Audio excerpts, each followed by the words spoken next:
Welcome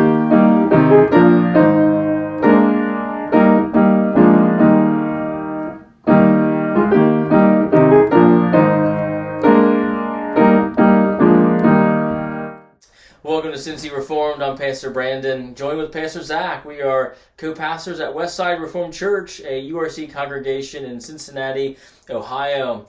And today we wanted to kind of give a very basic overview of the book of Revelation and end time views. I know that there's all these views out there, and it can be kind of confusing. You know, people toss around different, language like post-mill, amill, pre-mill, and people are trying to figure out, what does all this mean? And sometimes it causes people just to kind of lift their hands up and say, well, I'm pan-mill. Everything's going to pan out in the end.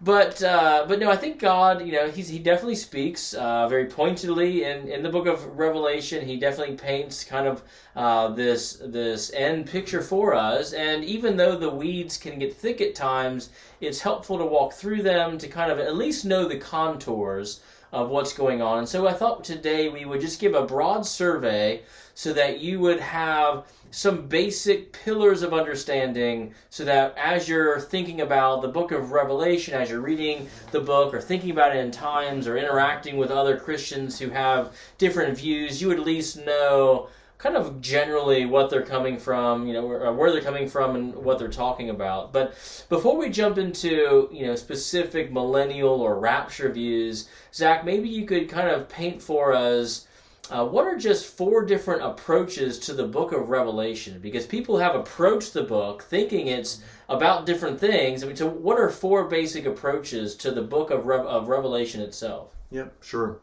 Well, the 4 different ways that people have traditionally approached it, and of course there's going to be some nuance within this, but to keep it simple here, one would be called a preterist view. And the preterist view puts a whole lot of stock in the year 70 AD and views John as having written the prophecy before 70 AD. And then when 70 AD, which is the time when the Roman army sacked Jerusalem and the temple, that then fulfilled the prophecies that are found in Revelation, or at least fulfilled them on large scale. Again, some different versions of preterism. But again, that's putting the letter very earlier than most scholars would place it, and putting the fulfillment really focusing on that event of the Roman conquest of Jerusalem and the temple. That's the preterist view. A second view that's out there is called the historicist view. And that view is one that views the book of Revelation as something of a prediction of world events between the ascension of Christ and his return. And that, each of these chapters is unfolding in something of a sequential fashion, and that then we can see where we are in world history by looking at Revelation, seeing, okay, we have a few more chapters to go yet before the return of Christ in the last couple chapters of the book, and here's where we are within its timeline, and it views it in this linear sort of sense. A third view on Revelation is called the idealist view, and that's the perspective of a sort of a version of this perspective that Pastor Brandon and I hold. The idealist view is one where we're looking at the book of Revelation in something of a cyclical fashion that then tells us what is happening during this time between Christ's first and second comings.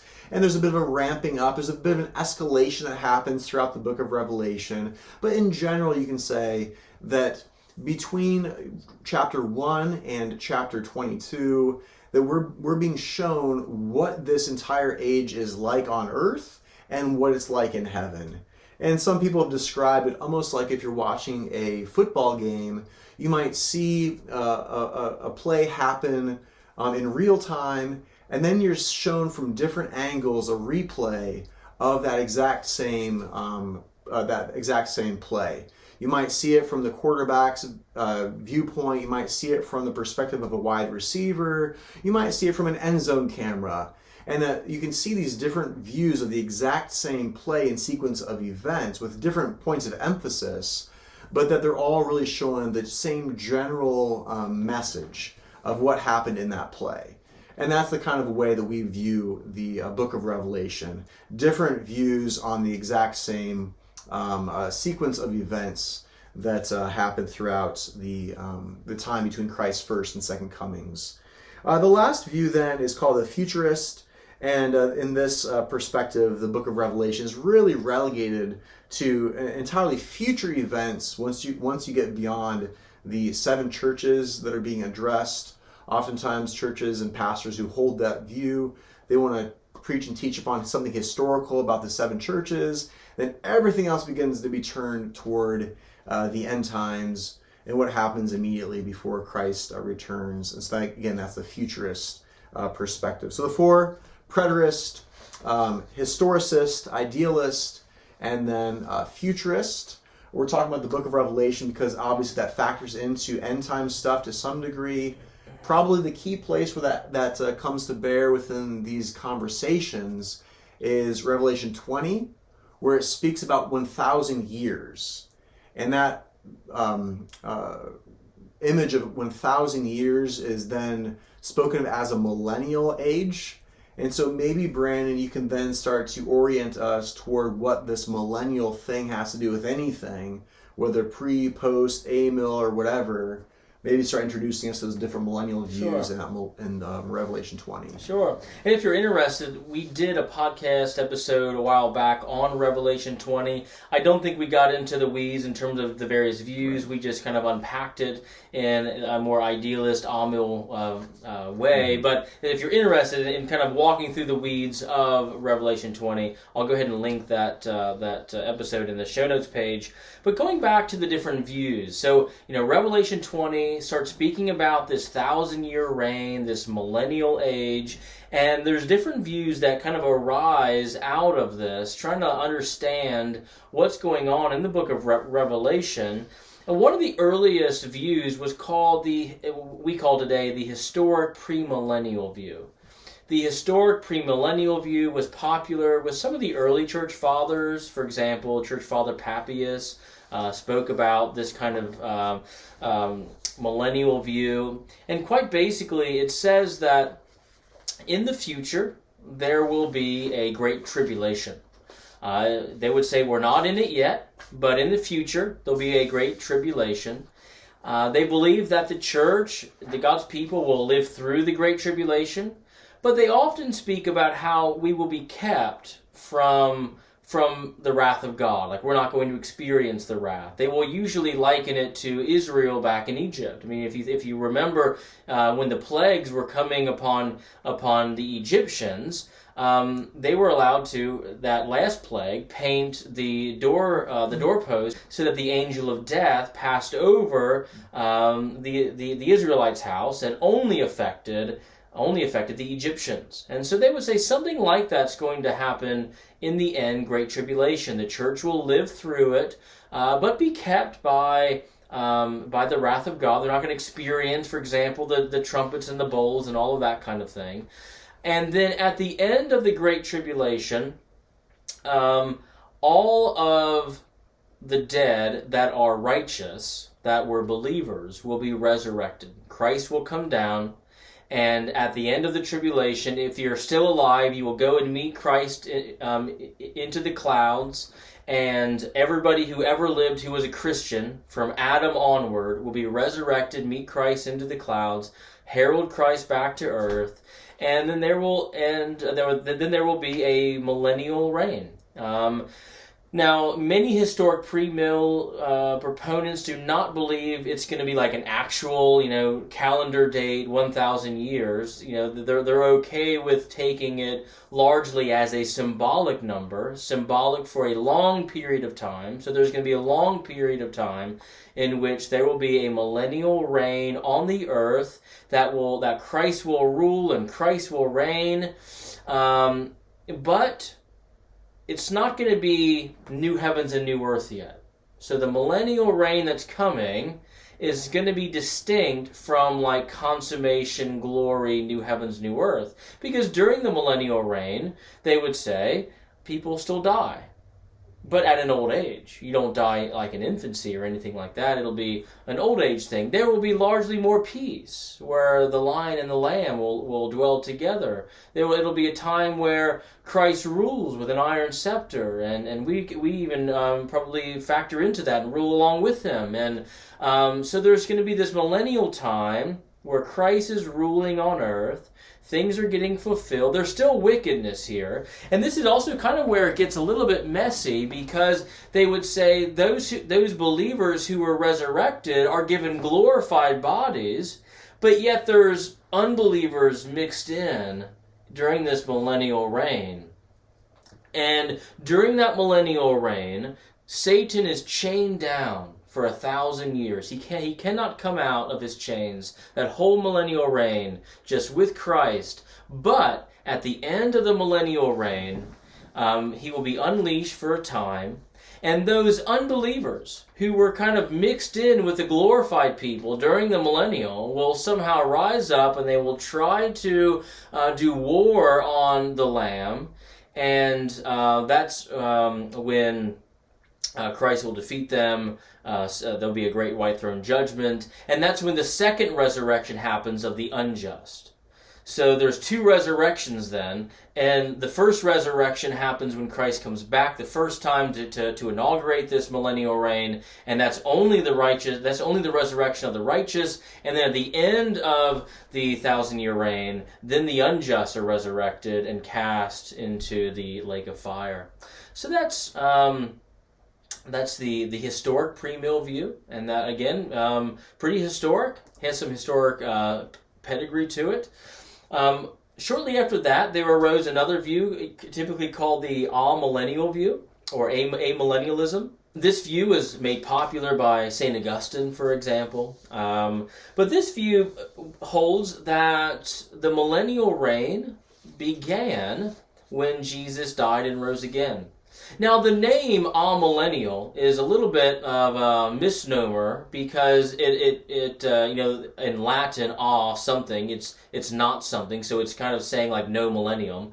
But we believe in a millennial, but it's not, there's no future millennial, but the millennial is right now. The millennium is here. The millennium started when Jesus died, rose, and ascended. And that kind of kicked off this millennial reign, where saints are reigning, Christ is reigning in heaven right now. And so for 2,000 years, we've been in the millennial reign. And obviously, the word millennium for those who hold to the amillennial viewpoint is a symbolic period of just a long time. And so for this long time, there's been this reign in heaven, this millennial reign. But we also believe that the Great Tribulation began when Jesus died, rose, and ascended. So it's kind of interesting. In the amillennial point of view, the millennial reign and the Great Tribulation are happening simultaneously. And even as these saints are being described in heaven, they're described as beheaded under the altar in heaven. There's a tribulation component here, whereas many people want to see the millennium as this earthly golden age.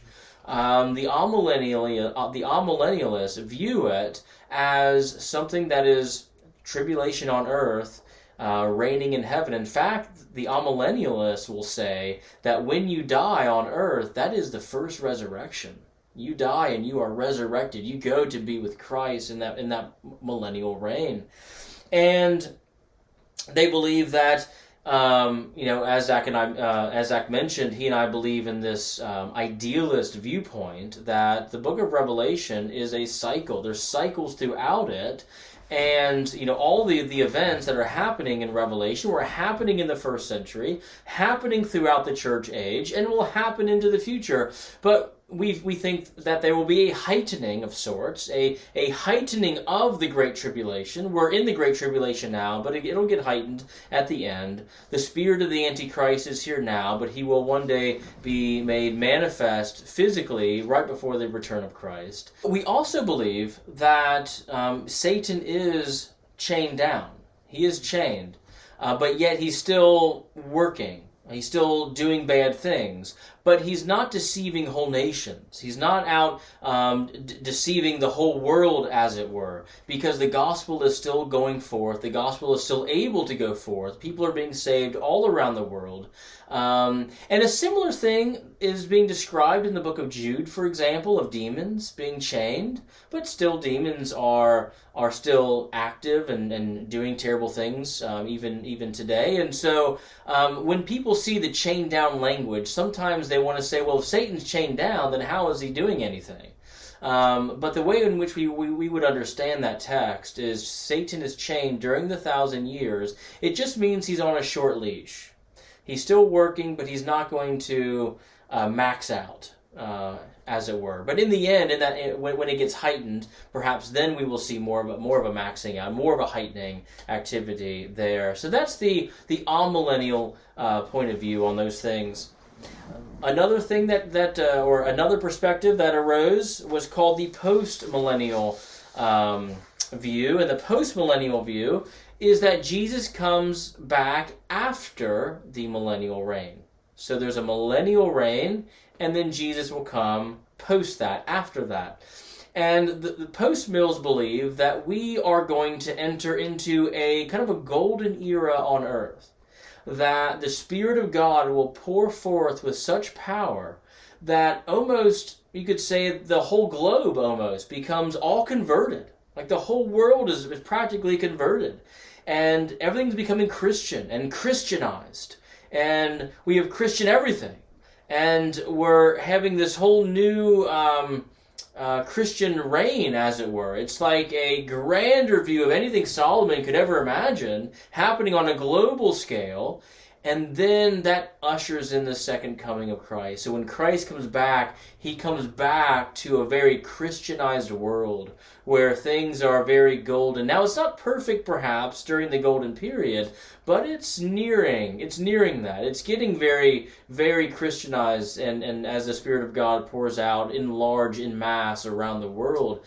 But again, for the post-mill, the 1,000-year reign, perhaps symbolic for a long period of time, and but very much this idea that there's going to be a Christianizing happening, transforming of this world before Christ comes back. So that's the post-mill viewpoint. And the last one to talk about is the dispensational premillennial viewpoint, and that's the newest point of view. In fact, it's probably the only point of view known by many churches today, and it's probably the most popular point of view. In fact, people really don't know any other point of view a lot of times. I remember teaching the different views of Revelation to a Sunday school class, and they had no idea that there was anything outside of the dispensational premillennial view. They thought that was the view, the only view, and they were shocked to hear that was in fact the newest viewpoint, kind of the new kid on the block, so to speak. This view resembles a little bit of the historic premillennial view, but this view kind of amplifies things, where this view believes in more of a radical separation between the church, Gentile church, and Israel. Jews and Gentiles, in their mind, are radically separate. And they believe that in the future there will be a great tribulation, but they believe that the church will be raptured out of the world before the tribulation happens. And so the church is gone in heaven, and then God deals with his other people group, the Jews, during that 7-year tribulation, and they think it will be exactly 7 years of tribulation, in which God's wrath will be poured forth. And then after that, the Gentiles will come back down with Christ, and then he will enter the millennial reign. And during the millennial reign, a lot of the prophecies in the Old Testament will be fulfilled. So, for example, there was a prophecy that the temple would be rebuilt. There's prophecy, given to Israel, and they would argue those prophecies still need to be fulfilled in Israel. And so there's going to be a millennium in which all that was promised to Israel, God can make good on. He can make good on those promises in the millennial reign to that people group. And again, there's differences within the dispensational camp. There's people who are more progressive dispensationalists. There's different views on things. The classical dispensationalists had a very radical view of the separation between church and Israel, where they would say in the new heavens and the new earth, the church is in one realm and Israel is in a different realm. And so they tend to approach things in a more literal fashion. There's going to be exactly 1,000-year reign. There's going to be exactly 7-year tribulation. Exactly everything promised to Israel will be given to ethnic Israel or the nation of Israel in the millennial reign. So they have that kind of approach to the Bible where they have a very, maybe wooden, literalistic approach to things. But Zach, anything you want to add to that? I don't think so. I mean, I think maybe just to nuance a little bit with the Rapture Views could be helpful. Yeah. Because people will hear different people describe what their Rapture View is. And typically when we think about this Rapture idea, what they're talking about is the secret rapture. That's the normal use of the term. The church is secretly taken at some point within the timeline of history. And so you'll find some who will advocate for a pre-trib secret rapture. And then what that refers to is that the church will be secretly taken from earth. Christ has a secret return to get his church, his Gentile church, and whisks them off the earth right before the Great Tribulation begins. They might have seen some signs in the 6 o'clock news that the Great Tribulation is about to begin. They might be getting worked up because of events in the nation state of Israel.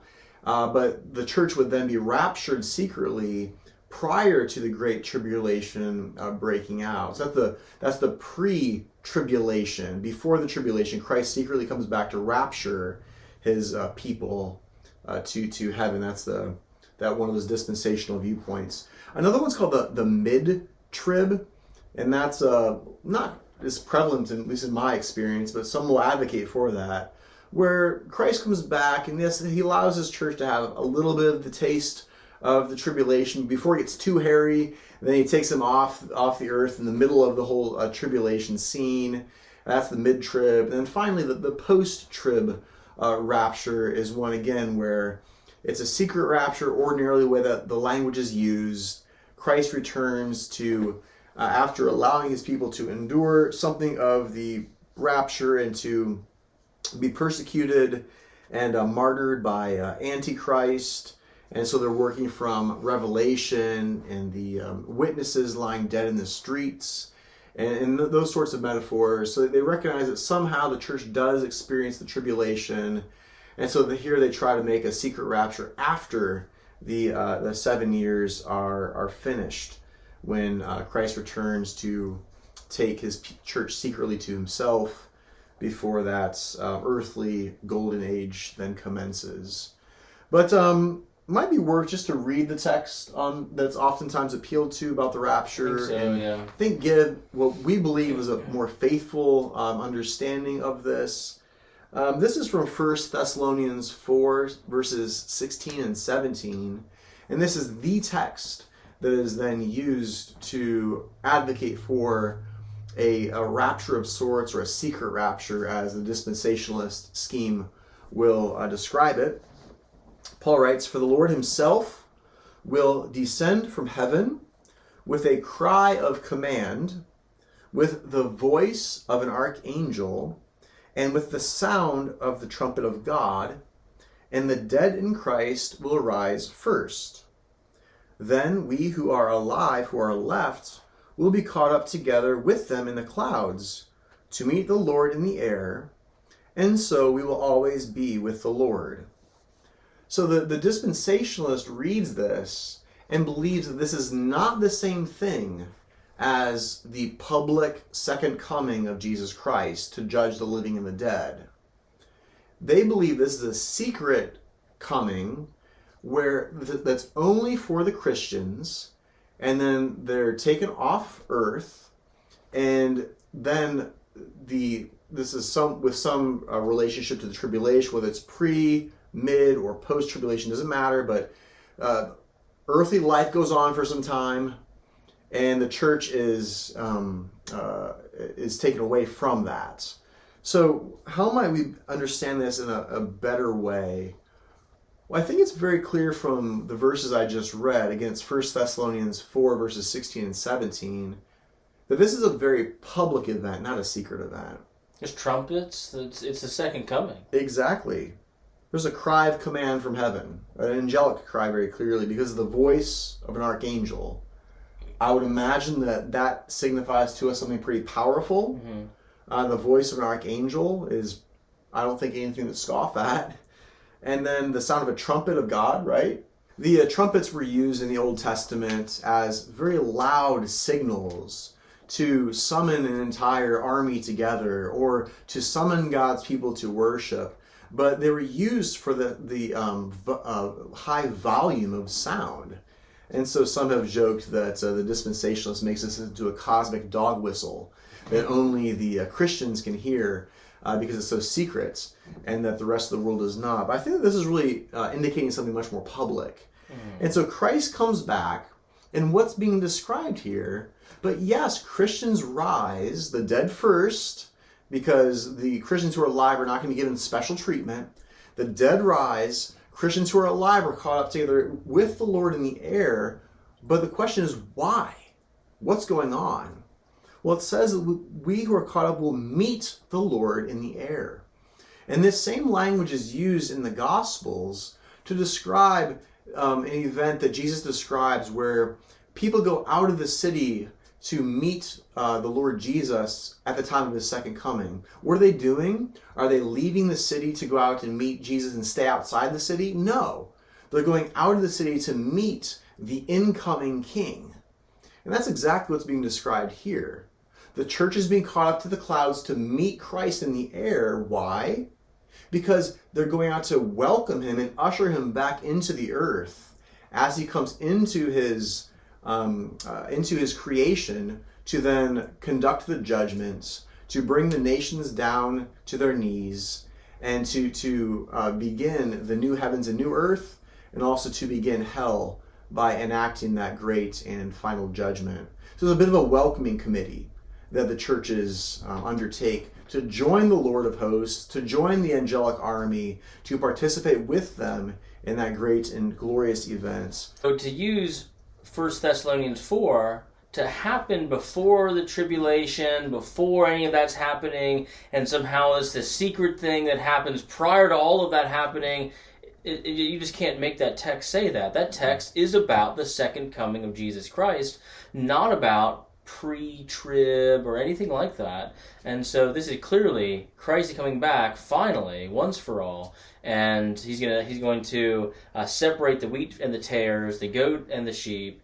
And yeah, to try to make it anything else would be to read something into the text that's not there. That's right. I think it's worth saying here, although we spent some time talking about Revelation and different ways of reading Revelation, that it is imperative that we allow the epistles of Paul, which are very clear, and the epistles of Peter, to speak to us about the second coming of Jesus Christ, and to speak to us clearly about how we Christians ought to live in this age and view ourselves within this age, and not go making things up because we can be inventive with the prophetic genre of the book of Revelation. But these things need to be read in harmony with each other, because even though we spent some time talking about Revelation, we should never imagine that that book alone is the book that tells us about the end times. No, because Jesus tells us about the end times within the Gospels. Right. Paul and Peter and John tell us about the end times within their epistles. Jude tells us about that. Ezekiel. So we need to look, exactly,